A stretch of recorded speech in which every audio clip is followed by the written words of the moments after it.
হিমন্ত বিশ্ব শৰ্মাৰ ডাংকু ফুটুকাৰ ফেনত পৰিণত আৰক্ষীৰ পহৰাৰ মাজত কিদৰে সম্ভৱ আলফাৰ বোমা সংস্থাপন আজি সম্পূৰ্ণ ব্যৰ্থ হৈছে মুখ্যমন্ত্ৰীৰ নেতৃত্বাধীন গৃহ বিভাগ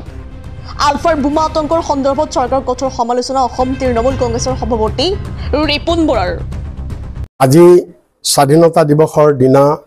আলফা স্বাধীনে অসমৰ বিভিন্ন ঠাইত প্ৰায় ২৪টা বোমা নিক্ষেপ কৰা ঘটনা অসমৰ বাবে অসমৰ আইন শৃংখলাৰ বাবে অতিশয় উদ্বিগ্নজনক এইটো এটা অতি ভয়ংকৰ ঘটনা যদিও আলফা স্বাধীনে এটা বিবৃতি দিছে যে কিছু কাৰিকৰী বিজুতিৰ বাবে বোমাসমূহ বিস্ফোৰিত নহল আৰু আনহাতেদি তেখেতসকলে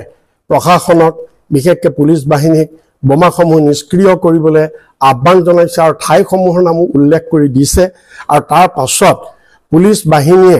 বিভিন্ন স্থানত তালাচী চলাই বহু ঠাইত বোমা উদ্ধাৰ কৰা বুলি এতিয়ালৈকে আমি সংবাদ পাইছোঁ এইটো সঁচাকৈয়ে অতি ভয়ংকৰ কথা আমাৰ প্ৰশ্ন হ'ল যে মুখ্যমন্ত্ৰী ডক্টৰ হিমন্ত বিশ্ব শৰ্মাই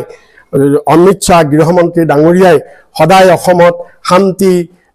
বিৰাজ কৰিছে বুলি যি তেখেতসকলে ডাংকুপ মাৰি আছিল সেইটো এটা ফুটুকাৰ ফেনত আজি পৰিণত হৈছে স্বাধীনতা দিৱসৰ সময়ত প্ৰায় এসপ্তাহৰ আগৰ পৰা গোটেই অসমত যি নিষিদ্ধ পহৰা কৰা হৈছিল যি যুদ্ধ সদৃশ পৰিস্থিতি কৰিছিল তাৰ মাজত বোমাসমূহ কেনেকৈ সংস্থাপিত কৰিবলৈ পালে পুলিচ বাহিনীয়ে কি কৰিছিল ইয়াৰ পৰা এইটো স্পষ্ট হৈছে যে অসমত পুলিচ বাহিনী সম্পূৰ্ণৰূপে ব্যৰ্থ হৈছে আৰু হিমন্ত বিশ্ব শৰ্মা মুখ্যমন্ত্ৰী তেওঁ গৃহমন্ত্ৰী হিচাপে ইয়াৰ দায়িত্ব স্বীকাৰ কৰিব লাগে যেহেতু বোমাসমূহ বিস্ফোৰিত নহল যদি বিস্ফোৰিত হোৱা হলে আজি অসমৰ অৱস্থা কি হলহেঁতেন সেয়েহে আমি অসম তৃণমূল কংগ্ৰেছে আজি দাবী কৰিছোঁ যে মুখ্যমন্ত্ৰীয়ে অতি শীঘ্ৰে এইটোৰ ওপৰত এটা স্পষ্টীকৰণ দি সমগ্ৰ অসমবাসী ৰাইজক প্ৰকৃত ঘটনা বুজাব লাগে আৰু আইন শৃংখলা ব্যৱস্থা অতি কটকটীয়া কৰিব লাগে আৰু কোন